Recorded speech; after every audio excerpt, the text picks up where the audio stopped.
Segment 1. Under the Deck. April 21st, 2011. Nantes, France. A cadaver dog stops at the edge of a wooden deck behind a quiet house on Boulevard Robert Schumann and won't move. Police pull up the boards. Under the dirt, fresh concrete. Under the concrete, 5 bodies, wrapped in Hessian sacks, packed in quicklime to speed decomposition. A mother, 4 children, the family's 2 dogs buried with them. Every one of them had been shot in the head while they slept. The man who lived here, a charismatic, aristocratic father of 4, was already gone. He'd vanished 6 days before anyone even knew his family was dead. 15 years later, he still hasn't been found. Segment 2. Who, Where, When. Let's back up. The family is the Dupont de Ligonnès, an old aristocratic name predating the French Revolution. The father, Xavier, inherited the title of Count from his own father in January 2011, 3 months before the murders. Titles like that sound like money. They aren't. What Xavier actually inherited was a name with no cash behind it, and he was already drowning in debt. His wife was Agnès, a devoted mother who worked at a Catholic school. Their children, Arthur, 20, Agnès' son from a previous relationship, whom Xavier had raised as his own since he was 2, a waiter, studying IT. Thomas, 18, quiet, passionate about music. Anne, 16, and Benoit, 13, the baby of the family, an altar server at his local church. Neighbors described the household as lively, ordinary, unremarkable. Xavier himself came across as quick to laugh, easy to talk to, the kind of man people trusted instinctively. That's the family. Now here's the timeline that unravels them. Segment 3. What was known at the time? In the days before the murders, investigators later established a pattern of quiet preparation. The lease on the family home was terminated. Every bank account closed. The children's school received a final tuition payment, settled in full, like someone was closing out a life, not planning to come back to it. Then the letters started. Xavier called Agnès' employer to say she had gastroenteritis. 2 days later, a text. She'd been hospitalized, unreachable.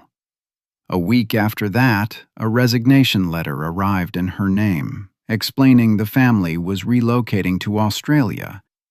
A note went up on their mailbox. Return all mail to sender.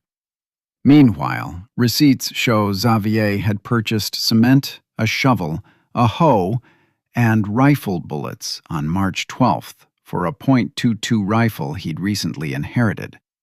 The same caliber later found to match the murder weapon. By April 15th, nearly a week before police were even called, Xavier was gone. The last confirmed sighting? A CCTV camera at a motel near Roquebrune-sur-Argens, 400 miles south. He's seen walking out of the parking lot on foot, carrying a backpack, leaving his car behind. That's the last anyone has ever verifiably seen of him. 6 days later, on April 21st, worried relatives who couldn't reach the family called police. That's when the dog found the deck. Segment 4. The motive behind the money. But here's where it gets strange. This wasn't a poor family. On paper, the Dupont de Ligonnès looked comfortable. Aristocratic name, nice house, a father who ran his own companies. The reality, investigators found, was closer to collapse. Think of it like a business running on a personal credit card that's already maxed out, and the owner keeps opening new cards to pay the old ones. That was Xavier's financial life. Multiple failed ventures, mounting debt that friends and even his own family didn't know about. And then, months before the murders, he inherits a title, Count, that comes with prestige and absolutely no money to back it up. Investigators have long theorized that the widening gap between the name Xavier carried and the reality of his finances is the engine at the center of this case. A proud man, publicly successful, privately drowning, and unwilling or unable to let anyone see the difference. It's a theory, not a confession. Xavier never explained himself, but the paper trail, the closed accounts, the final payments, the liquidation of a life, reads less like panic and more like planning. Segment 5. The Letters and the Story He Told. The day after Xavier vanished, something unusual happened. Friends and relatives started receiving letters, some from Xavier, some appearing to be from Agnès. And the story in them wasn't a confession. It was a cover story, and a strange one. The letters claimed Xavier had been secretly recruited by American intelligence to infiltrate an international drug trafficking ring. The family would need to disappear, change identities, live under protection. They wouldn't be reachable for a long time. Don't worry. Trust the process. To an outsider, it reads like the plot of a thriller novel. But to the people who received it, people who'd known Xavier for decades, who considered him fundamentally honest, it didn't sound like a lie. His childhood best friend later said flatly that he believed it. That's the unsettling part of this case that a lot of true crime stories don't have. The deception wasn't crude. It was tailored, specific, and convincing enough that people who loved this family didn't call the police. They waited. And while they waited, the trail went cold by days, not hours. Segment 6. The Evidence Under the Deck. When investigators finally opened that deck, the physical evidence painted a picture that contradicted the letters completely. The autopsies showed all 5 family members had been sedated first, then shot in the head. Not a struggle, not a break-in. Someone who knew this house, who knew these people's routines well enough to sedate a family of 5 without anyone raising an alarm. The rifle used matched the one Xavier had recently inherited and bought ammunition for. Receipts tied him directly to the cement, the lime, and the tools used to seal the grave. None of this proves intent inside his mind, but it places him materially at the center of every piece of physical evidence recovered. And it raises the question that still drives this case today. If the letters were a plan to disappear and start over, why murder the very family he claimed to be protecting? Investigators have never definitively answered that. It's the seam where the official theory and the physical evidence don't fully line up. And it's part of why, 15 years on, this case is still technically active rather than closed. Segment 7. The Vanishing Act. Here's the detail that made this case a global phenomenon rather than a local tragedy. Xavier didn't just flee. He seemed to plan an exit with the same precision he used to plan the murders. The CCTV footage from that motel near Roquebrune-sur-Argens shows him calm, holding a thriller novel, a backpack reportedly containing a rifle slung over his shoulder. He walks out, leaves his car in the lot, and disappears on foot into a region riddled with old lead mines, forests, and coastline. In 2013, divers searched the abandoned Pic Martin mines nearby, on the theory he might have taken his own life underground. Nothing was found. Since then, over 1,700 reported sightings across multiple continents. A false arrest in Scotland. A 2018 raid on a monastery near where his car was found. A supposed sighting at a French convent as recently as 2024. None of them have held up. There's a phrase in French now, doing a Xavier Dupont de Ligonnès, that simply means vanishing without a trace. That's how deep this case has cut into the culture there. Segment 8. The American Connection. This is the thread investigators consider the most credible lead in over a decade.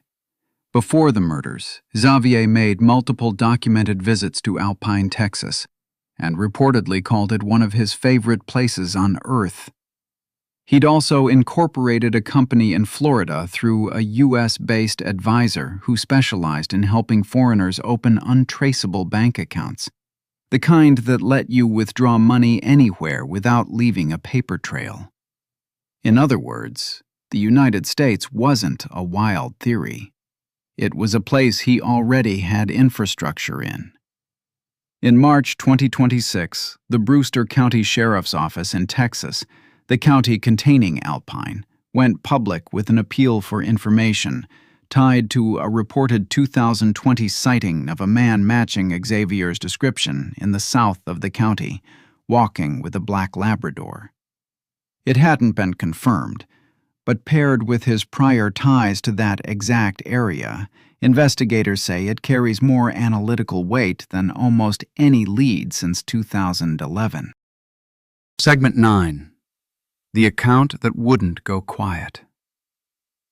A French newspaper dropped something that reframes the entire timeline. Remember the online forum Xavier used before the murders, under 2 separate accounts, to write about his private loss of faith? Investigators had always tracked those, but reporters recently identified a 3rd account on that same forum, one that stayed active until 2017. 6 years after the murders. Using stylometry, essentially a linguistic fingerprint that analyzes how someone structures sentences and chooses words, analysts found striking similarities between this 3rd account and Xavier's known writing. It interacted with the same contacts. On at least one occasion, it referenced the exact same obscure biblical contradiction Xavier had once raised privately, in nearly identical wording.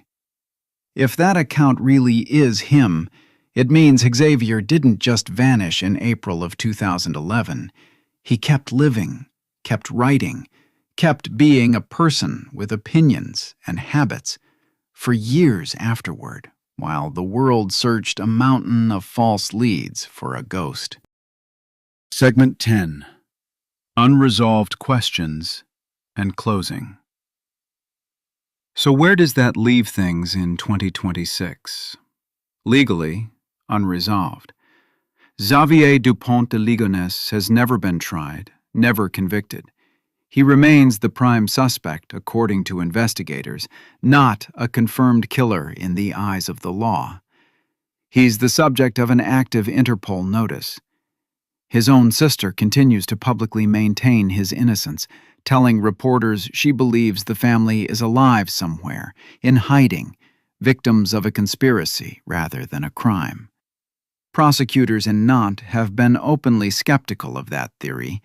Their working hypothesis remains that Xavier is most likely dead by his own hand, somewhere in the hills of Provence.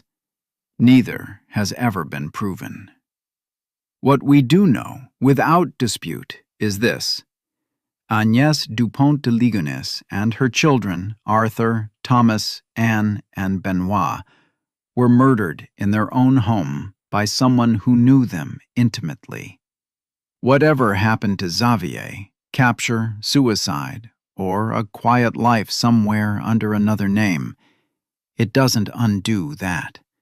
Their case file stays open, not because investigators have given up, but because the questions at the center of it, why and where, and whether the man responsible is still out there living, have never actually closed. Some questions never close the file.